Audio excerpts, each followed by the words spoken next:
22 case அவர் மேல இருக்கு. பிணையில் வந்த கைதியை சரியா ஃபாலோ பண்ணலையா? செய்தியாளர் எழுப்பிய கேள்விக்கு விரிவான விளக்கம் கொடுத்த தூத்துக்குடி எஸ்பி மதன். 22 கேஸ் அவர் மேல இருக்குது. சோ பிணையில வந்த ஒரு கைதியை கிரைம் சரியா ஃபாலோ பண்ணல சார். இங்க பாருங்க, தூத்துக்குடி மாவட்டத்துல வந்துட்டு 1500 சரித்திர பதிவேடு குற்றவாளிகள் இருப்பாங்க. எல்லாத்தையுமே நம்ம ஃபாலோ பண்ணிட்டு தான் இருக்கோம். அது ஒருத்தர் பின்னாடி 24 நம்ம ஃபாலோ பண்ணிட்டு தான் இருக்கோம். அது ஃபாலோ பண்ணாம கிடையாது. அதை ஃபர்ஸ்ட் எல்லாம் புரிஞ்சுக்கோங்க. ரெண்டாவது விஷயம், அப்படியே ஃபாலோ பண்ணிட்டு நம்ம திருப்பி போய் அன்னைக்கு நம்ம செக் பண்றோம் அப்படின்னும் போது எந்த குற்றம் செய்த நபரும் தானா வந்துட்டு நேற்று இந்த குற்றம் நான் செஞ்சுட்டேன் அப்படின்னு சொல்ல மாட்டாங்க. சொல்றது உங்களுக்கு புரியுதுங்களா? அந்த நபரை நம்ம கைது பண்ற அளவுக்கு அந்த நபர் மேல சந்தேகத்தை வச்சு அவர் சொல்ற முரண்களை நம்ம கரெக்டா எங்க கிட்ட இருக்க ஆதாரங்களை வச்சுதான் நம்ம வந்துட்டு அவங்களுக்கு பிடிக்க முடியும். உங்களுக்கு புரியுதுன்னு நினைக்கிறேன். ஃபாலோ பண்ணலன்னு சொல்ல முடியாது.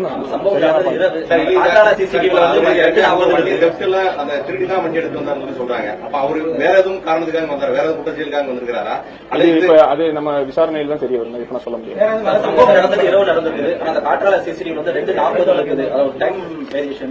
நீங்க வழக்கோட ஸ்பெசிபிக் நான் திருப்பி சொல்றேன். சம்பவம் நடந்த இடத்துல அந்த சிசிடிவி இல்ல.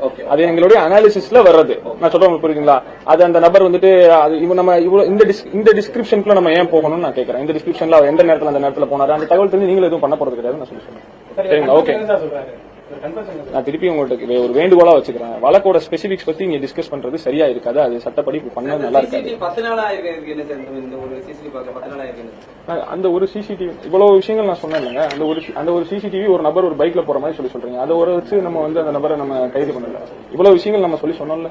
சிசிடிவி அனாலிசிஸ், அந்த நான் சொல்றேன் வேடநத்தம் கிராமத்திலேயே 800 ஆண்கள் இருக்காங்க. அந்த 800 ஆண்கள்ல எவ்வளவு பேரு வந்துட்டு இந்த மாதிரி பண்ணிருக்க வாய்ப்பு இருக்கு? அவங்க சொல்றதெல்லாம் உண்மையா? நான் சொல்றேன் புரியுதுங்களா? அந்த வேடநத்தம் சுத்தி இருக்கக்கூடிய கிராமங்கள்ல எத்தனை நபர்கள் இருப்பாங்க? அவங்க பேசுற ஸ்டேட்மெண்ட் எல்லாமே உண்மையா? அதை நம்ம இண்டிபெண்டா வெரிஃபை பண்ணணும். இந்த சிசிடிவி மட்டும் வந்திருக்கிறது. இந்த ஊர்ல அவருடைய தொடர்புடைய யாரும் இருக்கிறாங்களா? அதுக்கெல்லாம் ஒரு பைக்ல திருடிட்டு தான் வந்திருக்கிறாங்க. அப்படிங்கும்போது இந்த ஊர்ல அவருடைய கூட்டாளிகள் அந்த மாதிரி யாரும் இருக்கிறாங்களா? நான் என்ன சொல்றேன், இது ஒவ்வொரு கேள்விகள், அவருக்கு நண்பர்கள் யார் இருக்காங்க, உறவினர்கள் யார் இருக்காங்க, இதெல்லாம் பார்ட் ஆஃப் இன்வெஸ்டிகேஷன். அவர் ஏன் வந்தார் அதெல்லாமே சிடி ஃபைல இருக்கும். அது நீதிமன்றத்தில் நாங்க சப்மிட் பண்ணுவோம். அதை ஒரு டிஸ்ட்ரிக்ட் சூப்பர்டென்ட் இந்த பிரஸ் மீட்ல சொல்லி அடுத்த கட்ட நடவடிக்கை அந்த விவசாய நிலங்களுக்கு வேலைக்கு செல்லக்கூடிய பெண்களுக்கு அடுத்து கொடுக்கக்கூடிய பாதுகாப்பு என்ன சார்? நான் ஏற்கனவே சொல்லிட்டேன்.